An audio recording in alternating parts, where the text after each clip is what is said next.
छावा शब्द का मतलब होता है शेर का बच्चा। छावा एक ऐतिहासिक उपन्यास है जो शिवाजी सावंत ने मराठी भाषा में 1979 में लिखा था। इस उपन्यास की कहानी किसी के भी रोंगटे खड़े कर सकती है और इसकी एंडिंग किसी की भी आंखों में आंसू ला सकती है। इसकी कहानी की एंडिंग बहुत ही इमोशनल है, इसलिए वीडियो पूरा जरूर देखें। ये उपन्यास संभाजी महाराज के जीवन के ऊपर आधारित है। संभाजी छत्रपति शिवाजी महाराज के बड़े बेटे थे। एक राजा का पुत्र होने के बावजूद भी उनका जीवन बहुत कठिनाइयों और संघर्ष से भरा रहा। जब संभाजी महाराज महज 2 वर्ष के थे तब उनकी माता का देहांत हो गया था। उनका पालन पोषण दादी जीजाबाई ने किया, इसलिए शिवाजी महाराज की तरह संभाजी महाराज भी बचपन से वीरता, मातृभूमि के लिए प्रेम और स्वराज की कहानियां सुन के बड़े हुए। संभाजी बहुत ही प्रतिभाशाली थे, शस्त्र और शास्त्र दोनों में माहिर, युद्ध कला में निपुण, राजनीति, प्रशासन और प्रजा कल्याण के लिए सदैव तत्पर और अपने पिता की ही तरह परम शिव भक्त। वो महज 9 वर्ष के थे जब पहली बार आगरा के दरबार में उनका सामना मुगल बादशाह औरंगजेब से हुआ।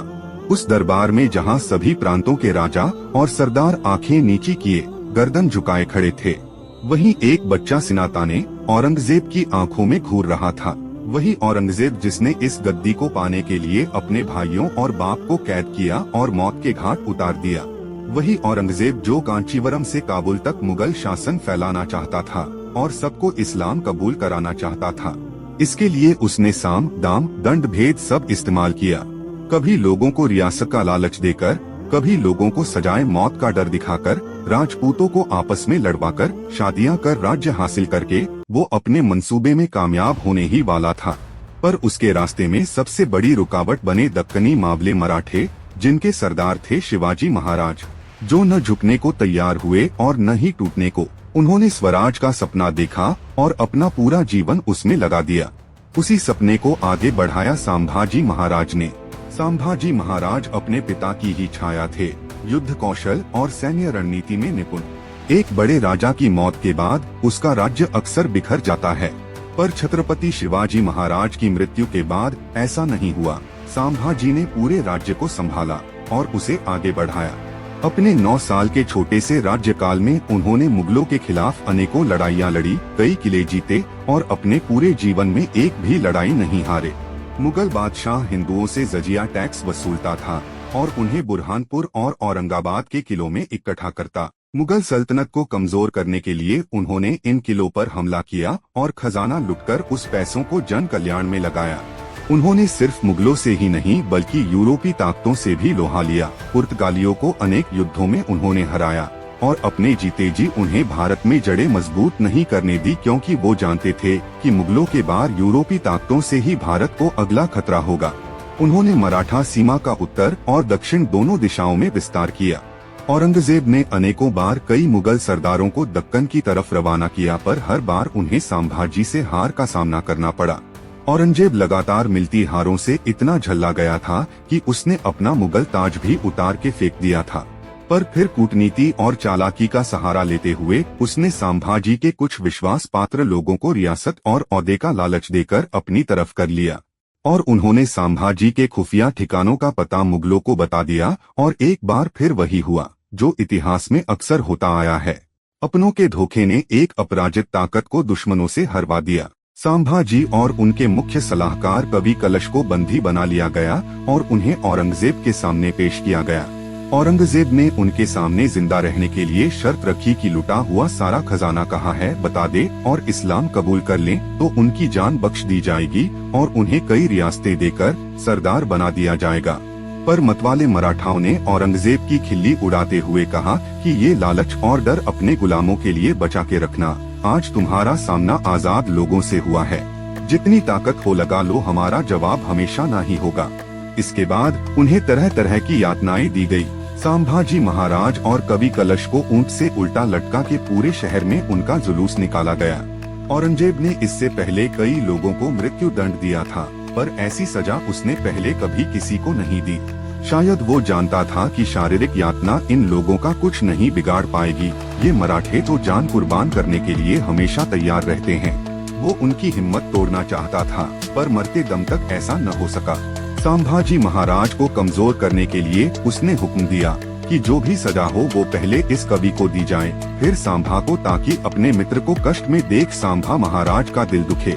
दोनों ने खाना पीना छोड़ दिया था। सैनिक खाने की थाली सजा के लाते और जबरन उन्हें खिलाने की कोशिश करते, पर दोनों ने अपने गले से अनाज का एक दाना भी नीचे नहीं जाने दिया। ये बात औरंगजेब को और ज्यादा परेशान करती कि लोग खाने के लिए लड़ते हैं, दुनिया से धोखाधड़ी करते हैं, अपनों को मारते हैं, और ये मावले हैं जो खाना खाने से भी इनकार कर रहे हैं। कवि कलश और महाराज सांभा बंदी बनाए जाने के बाद से भूखे प्यासे रहे और अनेक यातनाएं सही, लेकिन किसी भी यातना के आगे वो नहीं हारे। उनकी आंखें और छाती हमेशा ऊंची रही। इस बात से झल्लाकर औरंगजेब ने हुक्म दिया कि इनकी आंखों को गर्म सलाखें घुसाकर इन्हें अंधा कर दिया जाए। जल्लादों ने लोहे की सलाखें गर्म करके पहले कलश की आंखों में और फिर सांभाजी महाराज की आंखों में घुसा के घुमा दी। अपने मित्र को अपार दर्द में देखकर महाराज अपनी मर्यादा को भूल गए और औरंगजेब को गाली देते हुए कहा, सुअर की औलाद, जिसे सुनकर औरंगजेब गुस्से से गरज उठा। सबके सामने अपनी इतनी बड़ी बेइज्जती उसके लिए असहनीय थी। उसने हुक्म दिया कि इनकी जुबान काट ली जाए, और बादशाह के हुक्म के अनुसार जल्लादों ने कवि कलश को पकड़ा, जबरन उनका मुंह खोला, चिमटे से पकड़ के जबान बाहर खींची और एक तेज वार से उनकी जीभ काट दी। तलवार का बार इतना जोरदार था कि उनके होठ और दांत भी कट गए और खून की धार उठी। फिर महाराज सांभाजी के साथ भी ऐसा ही किया गया। उनका शरीर खून से लटपट हो उठा, पर महाराज और कवि कलश उस समय तक उस परिस्थिति में पहुंच चुके थे जहां इंसानी चेतना दर्द और वेदना से आगे निकल जाता है। उन्हें दुख था, पर अपने शरीर के कटने का नहीं, बल्कि अपने लोगों, अपने परिवार और रायगढ़ की चिंता का।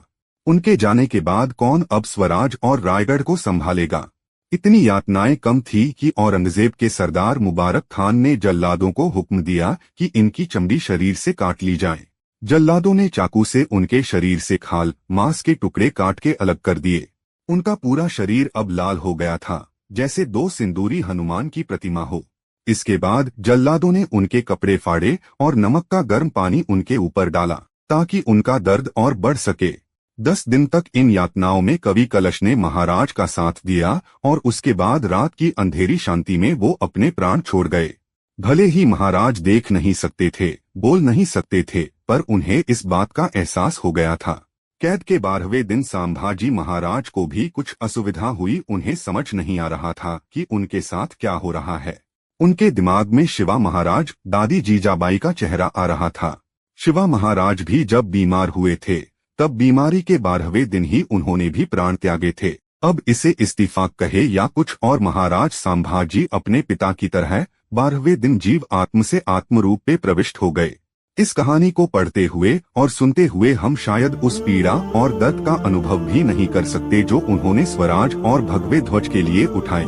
कोई इतनी यातना कैसे सह सकता है, ये अकल्पनीय लगता है, लेकिन इतिहास ऐसे ही वीरों की बदौलत रोशन रहा है। भारत के ऐसे सूरमाओं को शत शत नमन। शिवाजी सावंत का एक और